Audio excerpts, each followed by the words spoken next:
In this age of the internet, there are spies all over the place, tracking every move you make and every step you take on the World Wide Web. There are little eyeballs all over the web that are keeping an eye on what you're doing. It's called behavioral marketing. Websites, internet advertising agencies, internet data collectors, all using technology to see where you go, what you like, and most importantly, what you might want to buy as you cruise the web. Websites drop what are called cookies into a visitor's computer. This cookie is really the technology that tracks us as we click around within a website and as we move from site to site. This detailed information is blended into customer profiles and used mostly by internet advertising networks to target consumers. You have thousands of websites that consumers go to. You have thousands of marketers who want to reach those consumers. An ad network is the middleman. They're allowing advertisers to reach the demographic and the interest groups that they're most interested in reaching. But critics say way too much personal information is collected that can, among other things, expose the web surfer's identity. It's relatively easy to match certain information, such as zip codes and financial information, and figure out who somebody is. Facebook could transform their service so that now they're putting a cookie in with the user, and that cookie can track the user across the internet. And when you sign up for Facebook, you have to give that service your real name.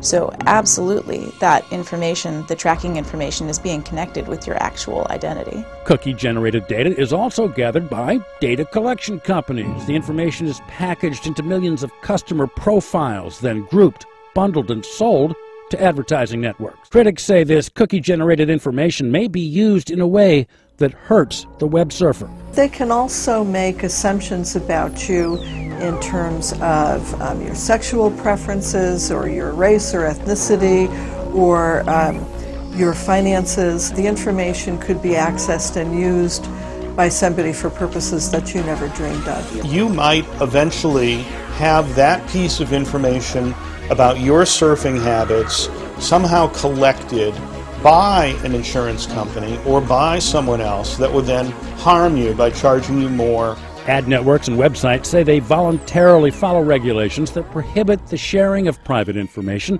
especially data on your health or your finances. And they say their as yet still evolving self-regulatory program will allow web surfers a choice. We're talking about a single icon that consumers can easily understand and discover that is delivered in or around targeted ads. We're going to empower you to easily, one click here if you would like to opt out of all these third-party data tracking. Instead of opting out, critics say web surfers should have the choice to opt in. If you're the sort of person that likes to have targeted advertising, then you should be able to opt into that service. It shouldn't be that you are inherently opted in by default.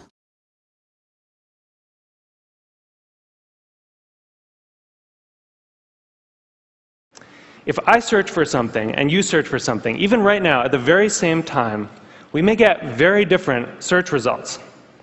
Even if you're logged out, one engineer told me, there are 57 signals that Google looks at. Everything from what kind of computer you're on, to what kind of browser you're using, to where you're located, that it uses to personally tailor your query results. Think about it for a second. There is no standard Google anymore.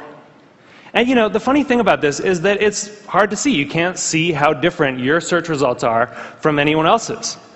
But a couple of weeks ago, I asked a bunch of friends to Google Egypt and to send me screenshots of what they got. So here's my friend Scott's screenshot, and here's my friend Daniel's screenshot. When you put them side by side, you don't even have to read the links to see how different these two pages are.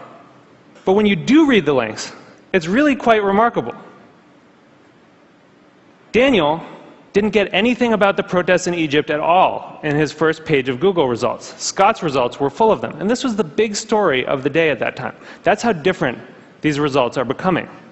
So it's not just Google and Facebook either. You know, this is something that's sweeping the web. There are a whole host of companies that are doing this kind of personalization. Yahoo News, the biggest news site on the internet, is now personalized. Different people get different things.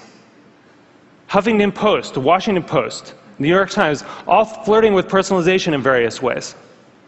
And where this moves us very quickly toward a world in which the internet is showing us what it thinks we want to see, but not necessarily what we need to see.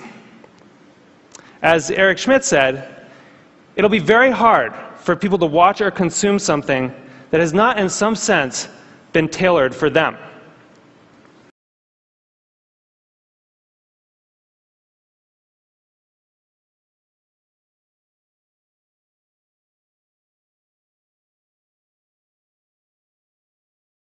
Today we're going to demonstrate a few features of Google in the new Chrome browser that raise consumer privacy concerns. The first feature is Google's suggestion tool. This feature is used on the Google website as well as throughout its applications such as Gmail, Google Docs, and the Google toolbar. After I type a few letters of my search, but before I click the Google search button, Google proactively looks up my search based on the first few letters. This is a very convenient feature, but it raises a concern too. From the moment I type those first few letters, Google is already tracking, uploading, and storing my keystrokes. Let's see how it works. What you're looking at here is the Google homepage in the new Chrome browser. However, this issue is not specific to Chrome, as the feature works on all browsers the same way. And on the lower part of the screen, you're looking at a tool used by computer network professionals called the packet sniffer. We will use this packet sniffer to see what information Chrome is sending back to Google and when. Google has changed the typical request-response pattern of the web with a little piece of JavaScript code that says every time the user types a letter, send it to me. In this case, I'm going to type the first few letters of the word marijuana. Watch what happens over the network. As you can see, each letter gets sent to Google until it can tell I probably want the word marijuana. Now, I'm a fairly private person, so before I click the submit button, I think to myself, hey, looking around the internet for illegal drugs from my home computer is probably not too smart. So I never click the Google search button and click the backspace button a bunch of times. The problem is it's too late. Google already has the information. I didn't know this was happening. I didn't intend to give this information. I didn't click anything. It could be worse. What if I type something more serious, like this?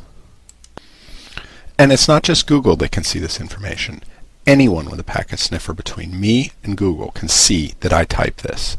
This means that if I'm surfing the internet from work, my company can see this.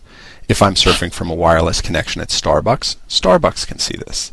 My ISP can see it. And if my government is watching, not just me specifically, but any part of the internet between me and Google, they can see it too.